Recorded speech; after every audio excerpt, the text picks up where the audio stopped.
Bonjour à tous, Erev Shabbat Kodesh. Donc, on est ici à la Yeshiva du Rabochko, je m'appelle Shmuel Nezri. Je suis avec ici la Machavrota, on est à la Yeshiva de Kochav Yaakov, de Rabochko. Il m'a pas présenté. Et ça fait une semaine qu'on est à Yeshiva, on va vous présenter le Perek Shishi Rosh Hashanah Chavav Amud Aleph de Masechet Cholim. Kol HaShofarot Ksharim Chutz Mishel Para. Tous les shofarot ils sont kashers, Chutz Mishel Para, sauf celui de la para. Para c'est quoi? C'est sauf celui de la vache. Sauf la corne de la vache, on n'a pas le droit d'utiliser pour que ce soit un shofar. Libene chez Keren, pourquoi? Parce que c'est une corne. Parce qu'elle est appelée Keren, Keren c'est une corne. Shneemar, comme il est. Amar Rabbi aussi. Donc maintenant, Rabbi aussi va dire. Donc il va s'opposer avec sa villa. Va alors, quand la shofarot écrit au Keren, lui il pense pas que la para c'est une exception parce qu'il lui dit quand la shofarot, tous les shofarot, il écrit au Keren, que tous les shofarot ils s'appellent Keren. Donc pour lui, il n'y a pas de Chutz Mishel Para, tous les shofarot ils s'appellent Keren. Shneemar il va citer un pasuk où donc il a écrit Bimshor Bekeren Ayovel. Donc on va parler du Keren Ayovel et donc après donc, dans la suite du pasuk on va également parler, on va dire que le Keren, que le son qui fait le Keren du Yovel, il va ressembler au son du shofar. Donc ainsi on va comprendre que finalement qu'est-ce que Rabbi aussi il va déduire de ce pasuk, c'est que finalement le Keren ça va être assimilable à un shofar. Et donc c'est son argument à lui. Donc il y a pour l'instant une marquette entre Rabbanan et Rabbi aussi.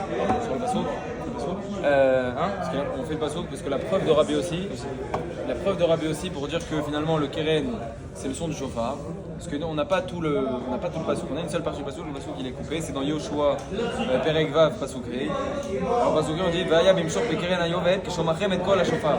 Donc là on voit que Vaya bimshor bekeren ayovel et donc ce sera lorsqu'il faudra sonner dans la corne du Yovel. Le Yovel c'est donc l'animal. Keshomachem et kol hashofar. Et comme vous entendrez le son du shofar. Et donc là on comprend finalement que la preuve de Rabbi aussi, c'est que le son du Yovel ça serait comme le son du shofar, malgré que c'est une kérou. Donc maintenant on va commencer la Gemara. Shafir Kahama Rabbi aussi. La Gemara a noté que c'est bien ce qu'il a dit Rabbi aussi. Pourquoi est-ce que c'est bien ce qu'il a dit? En gros c'est parce qu'il a ramené un passouk de la Torah. Donc étant donné qu'il a ramené un passouk de la Torah, c'est-à-dire que c'est bien ce qu'il a dit. Shafir Kahama Rabbi aussi. Et Rabbanan dit Kol HaShofarot écrit au shofar, veikru Keren. Rabbanan dit que tous les shofars, ils s'appellent shofar et ils s'appellent Keren. Donc ça veut dire les shofarot, on peut les appeler shofar ou alors on peut les appeler Keren. Départ à Keren, écrit, shofar lo écrit. Et par contre, pour la para, pour la corne de la para, on peut que l'appeler Keren, mais on peut pas l'appeler shofar. Ça c'est ce que dit Rabbanan. Dirtiv va citer un pasuk, il va dire Bechor shoro adarlo, bekarne re'em karnav. Et donc là finalement ici on va voir que quand on parle du taureau, on va utiliser le mot keren. Et si on a utilisé le mot keren et qu'on n'a pas utilisé le mot shofar, si on a utilisé le mot keren, ça veut dire que pour la vache, on peut que utiliser le mot keren, pas le mot shofar. C'est l'argument de Rabbanan. Et Rabbi aussi Omer, Rabbi aussi dit, qui va répondre. Rabbi aussi Amar Lechai, Rabbi aussi te dit des para nami écrit shofar, des para et pour la vache nami écrit shofar. On l'appelle aussi shofar. Dirtiv comme il écrit, il va lui aussi dire un pasuk Vetitev Lachem Mishor par et il a été mis pour le jeu Mishor par. Donc, Mishor par, Shor. On ne sait pas ce que ça veut dire. Ouais, exactement. Pour l'instant, deux animaux, on ne sait pas ce que ça veut dire. Et donc, voilà, on ne sait pas encore ce qu'elle veut dire. Imshor la ma part. Donc, si tu veux parler d'un par, non, je vais quand même expliquer. Mishor par. Shor, c'est un taureau pendant les 3 premières années. Et par, c'est un taureau à partir de 3 ans. Donc, par, c'est un grand taureau. Et Shor, c'est un petit taureau.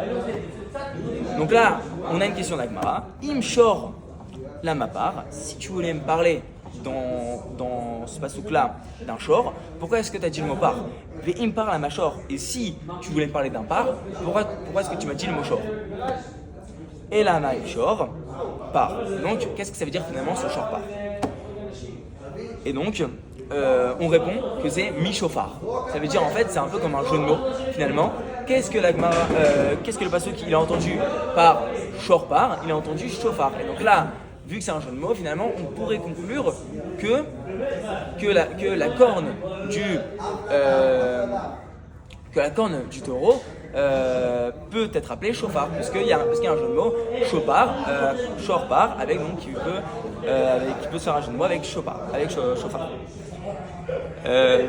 Veramanan, et Ramanan par contre tu dis Kederav Matna, Be'amar Rav Matna, et Ramanan il dit quoi? Ma'i Shorpar.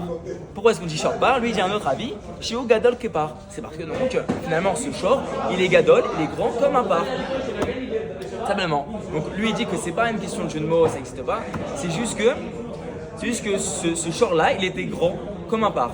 Et Rashi à la suite, donc il va nous dire qu'en fait ça veut dire qu'il est grand pour Hachem comme le shor de la classe du monde. Parce que Rachid dit que dans le passouk, David Amelech il veut parler, il veut dire que cette fille-là, elle est mieux que le taureau que Adam Arishon il a sacrifié. Et pourquoi tout à l'heure Samuel il a dit que un shor c'est un bœuf, donc c'est un taureau dans ses 3 premières années, et un par c'est un taureau adulte. Alors dans ce cas-là, en fait, Rachid veut t'expliquer que c'est le shor de la création du monde.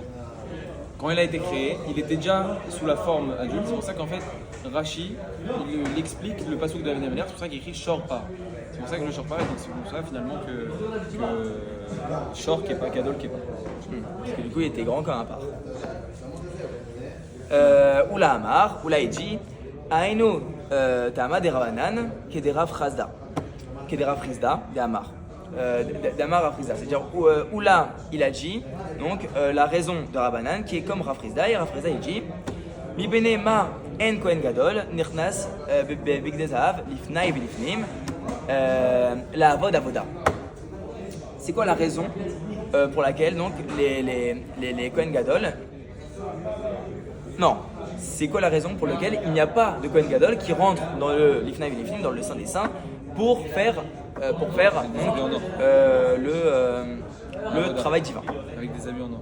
Avec des habits en or. Les fiches chez N catégore c'est Sanégor. Pourquoi donc? C'est quoi la raison? C'est parce que N catégore c'est Sanégor. Un accusateur, il ne peut pas jouer le rôle d'un défenseur.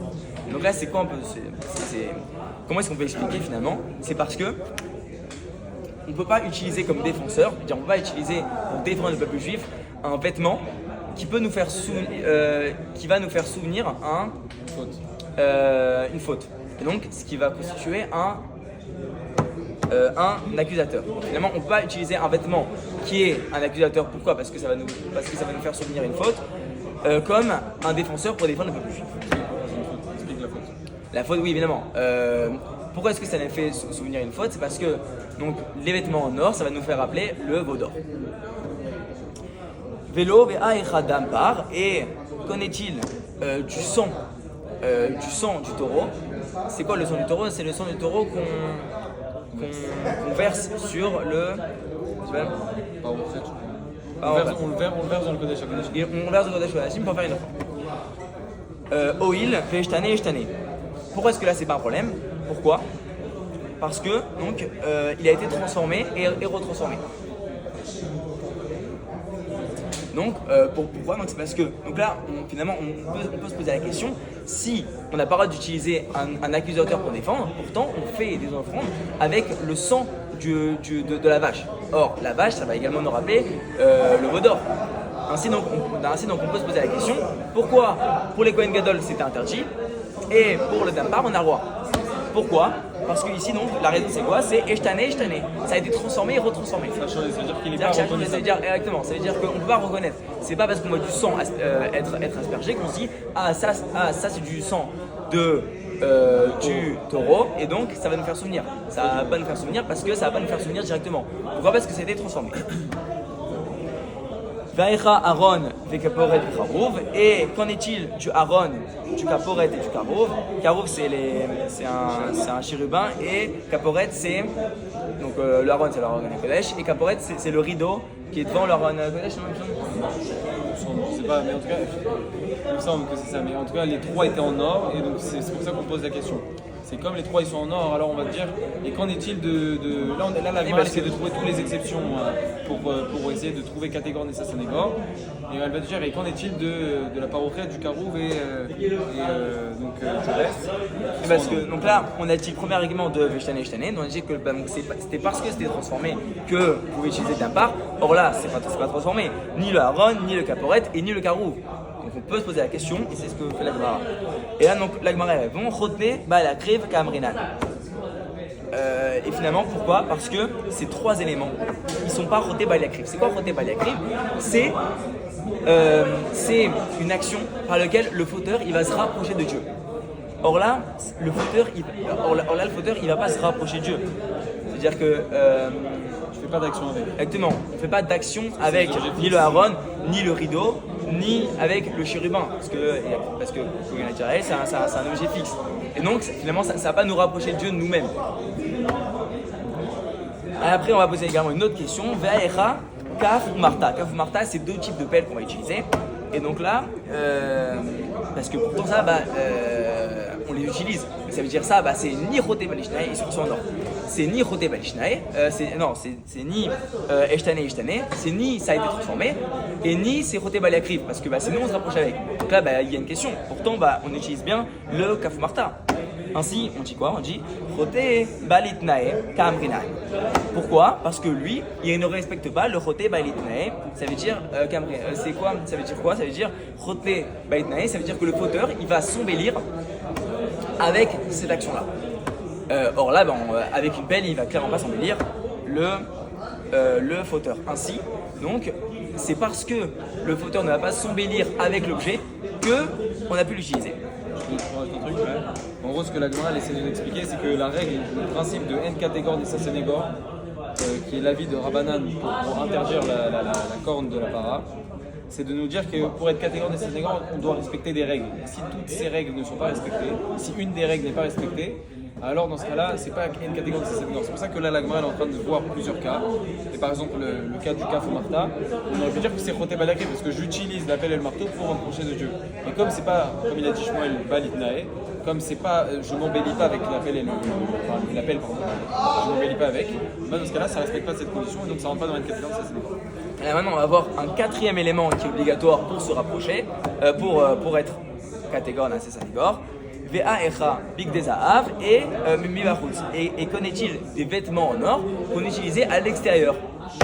Et donc, parce que ça, c'est frotté baliakriv, parce qu'on se rapproche avec. C'est pas acheté parce que ça n'a pas été transformé, parce que c'est de l'or, donc on reconnaît direct et on se souvient de la faute dès qu'on le voit. Et en plus, c'est pas frotté, et en plus, c'est frotté balitnae, parce que ça nous embellit.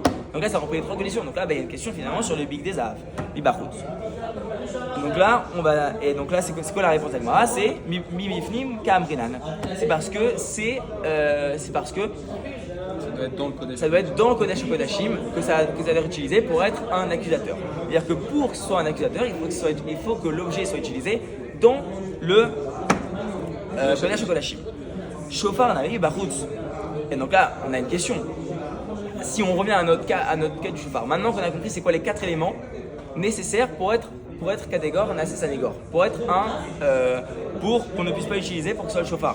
Donc là maintenant, on peut se poser une question, c'est que le shofar, certes, donc il remplit les 3 autres conditions, c'est-à-dire que eshtane, c'est pas transformé. Pourquoi? Parce qu'on reconnaît direct que c'est un truc de lavage.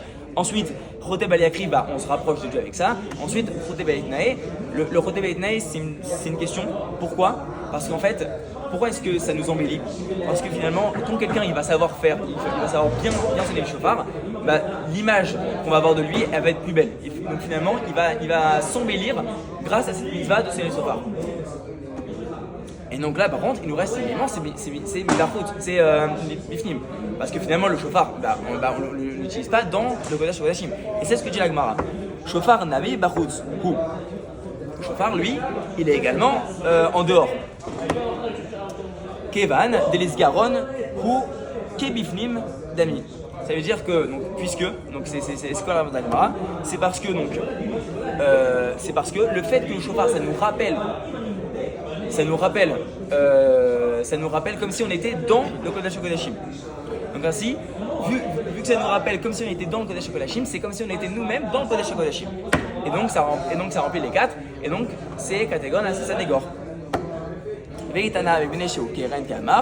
donc pourquoi est-ce que pourquoi est-ce qu'on nous parle pourquoi est-ce que la Mishnah nous dit que le problème, c'est parce que c'est un keren? En effet, donc là, on donne finalement deux raisons différentes. C'est pas ça. Là, on dit, la première, au début, on disait, bah non, celui du para, ça marche pas. Pourquoi? Parce que c'est un keren. Et après, on dit, ah, bah c'est aussi c'est parce que c'est catégore, c'est sanégor. Donc, bah, c'est quoi? Et donc, là, Gemara, elle pose la question, finalement, c'est quoi la vraie raison? C'est parce que c'est un keren ou parce que c'est catégore, c'est sanégor? Et la réponse de la Gemara c'est Chada ou Chara? Chada, ve'od kama Chada. Des N catégories assez sanégor, ve'od, donc ça veut dire en fait, c'est quoi Chada, ve'od kama Chada? Ça veut dire que finalement on avait une réponse et là on a donné une autre réponse. Donc en fait finalement c'est pas des arguments qui s'opposent, qui se contredisent, c'est juste un argument qui s'ajoute. C'est-à-dire qu'on a d'abord donné l'argument de Keren, parce que d'abord c'est un Keren, et ensuite on a également donné parce que c'est catégorie assez sanégor. Voilà, des N catégories assez sanégor. Le premier argument c'est parce que c'est catégorie assez sanégor, mais on a un autre argument, Bibeneshu Keren, parce que également c'est un Keren.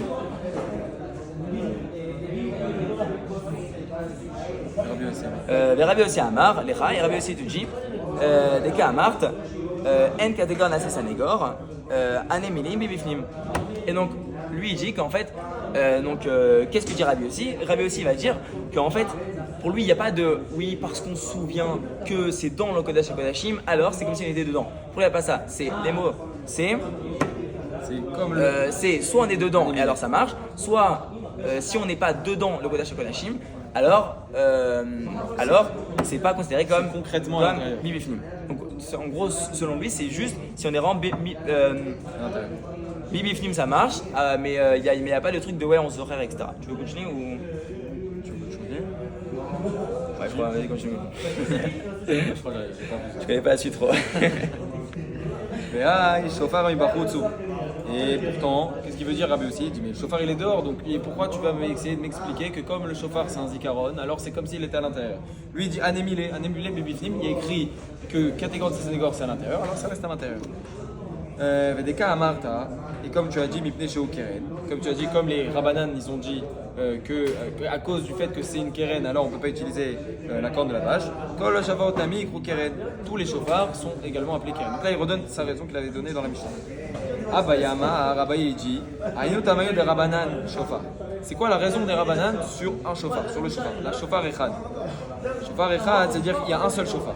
Amar Rachamana, Velo Shnaim Shosha Shofarot. Amar Rachamana, là on parle de Akadosh Baruch Hu qui a dit dans la Torah, Velo Shnaim Shosha Shofarot. Il n'a pas dit 2 ni 3 chauffards.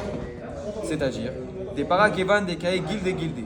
Parce que la para, Kevan des Gilde Gilde. Puisque en gros, pourquoi on interdit la para? Puisque c'est Gilde Gilde. Qu'est-ce qu'il dit Rashi? Parce qu'on ne sait pas si ça veut dire Gilde.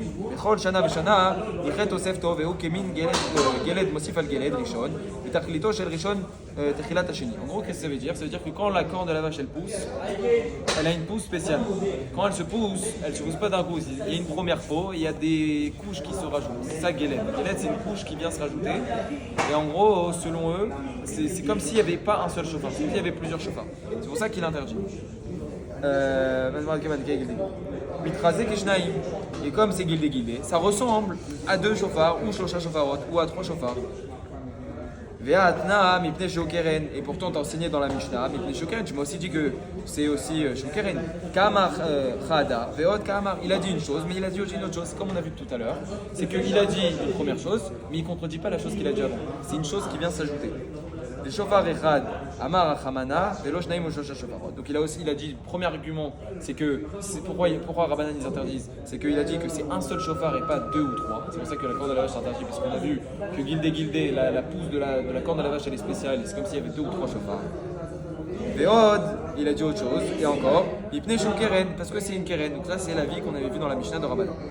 Rabbi aussi Amar Lecha. Rabbi aussi va répondre aux Rabbanan. Il va leur dire les cas Amarta, comme tu as dit, Shofar Echad sur un seul shofar. Amar Achamana Velo Shnaim Shosha Shofarot, qui va de Mechabre Adad Echad.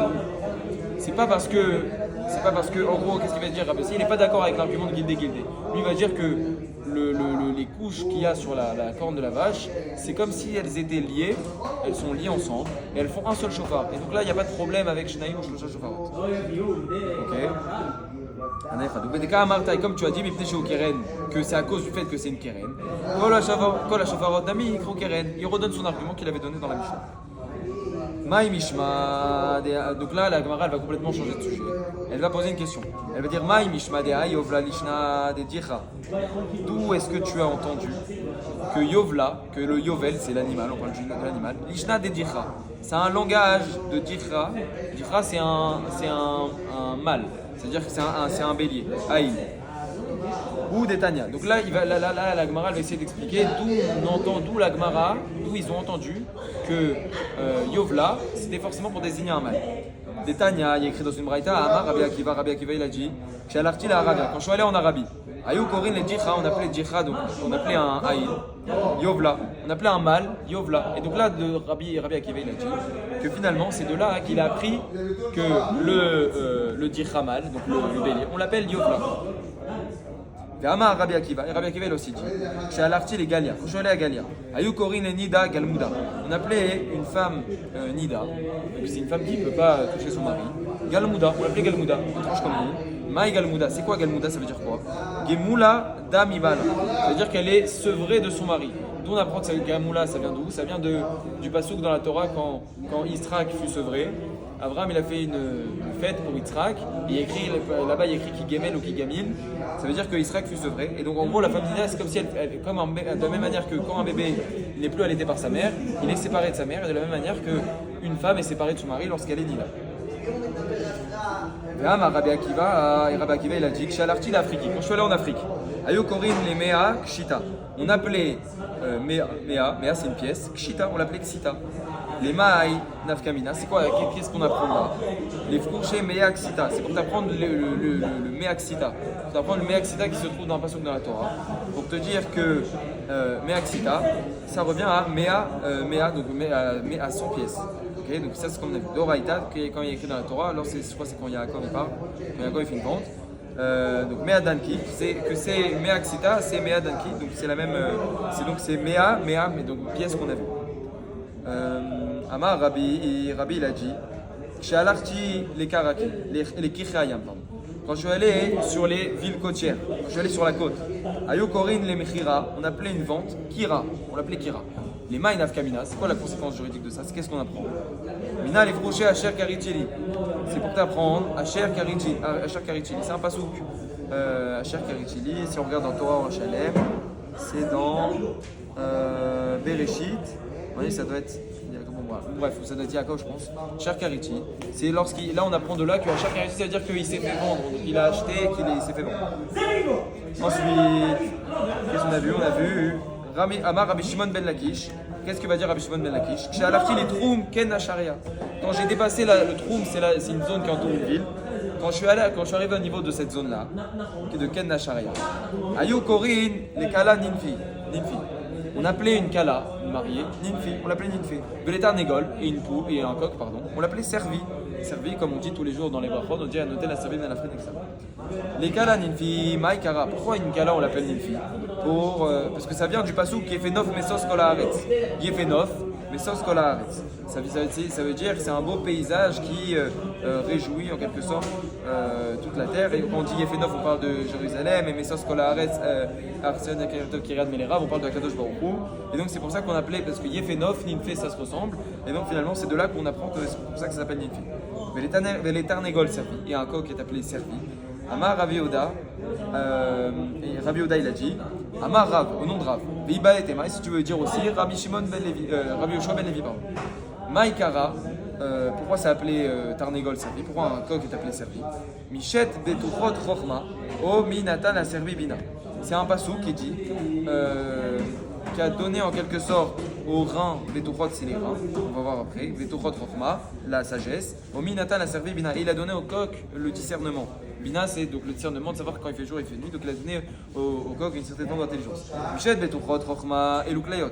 Michet betuchot chorma, c'est quoi betuchot chorma? Et l'uklayot, c'est les reins. Ou minatan la servi bina. Et c'est quoi la servi bina? C'est bina zetarnegol. Donc là, de là, on apprend que la servi bina zetarnegol. Et donc pourquoi en fait la Gemara elle va complètement changer de sujet, nous poser toutes cette sorte de mots et de questions? C'est pour nous apprendre finalement qu'à partir de certains mots dans la Torah, donc on n'est pas finalement le premier sens. on peut utiliser des mots que les gens ils emploient, la force que les mots les gens ils emploient, on peut apprendre de là le véritable sens des mots et c'est pour ça qu'on peut les associer. Voilà. Aussi, on peut se demander pourquoi est-ce qu'il y a autant de questions dans la Gemara, pourquoi est-ce que c'est que comme ça des questions-réponses, etc. Et pourquoi est-ce qu'on fait tout ce... Non, en vérité c'est normal qu'il y a questions-réponses, etc. Sauf que pourquoi est-ce que c'est écrit, pourquoi est-ce qu'on les étudie finalement, pourquoi est-ce qu'on n'étudie pas juste la halachot, pourquoi est-ce qu'on ne dit pas juste, donc là, est-ce que le keren de para c'est autorisé? Oui, non. Je trouve qu'à la fin c'était Ravanan, il y avait raison, mais pourquoi est-ce qu'on n'apprend pas juste la halachot? Est-ce que tous les chevarot sont keren, sauf chez le para, ou est-ce que tous les keren? Pourquoi? Donc le Rav nous a dit, et je trouvais ça très intéressant parce que ça nous montre l'importance de la Gemara, c'est qu'en fait le but justement c'est le raisonnement. Le but c'est tout ce cheminement qu'on a, c'est donc de le comprendre et de pouvoir après le réutiliser parce qu'en vérité au fur et à mesure des générations, on a de nouveaux cas qui apparaissent. Et donc, si on arrive à bien s'approprier le raisonnement des Tanaïm, des Amoraïm, etc., si on arrive bien à s'approprier le raisonnement, à se dire donc, comment se poser les questions et comment trouver les passouk dans la Torah pour bien y répondre, finalement, on va pouvoir ainsi répondre aux nouvelles questions d'aujourd'hui sur, par exemple, donc, des questions qui ne s'étaient pas posées avant et donc trouver les nouvelles halachot grâce à ce cheminement qu'on a bien associé à nous. Voilà.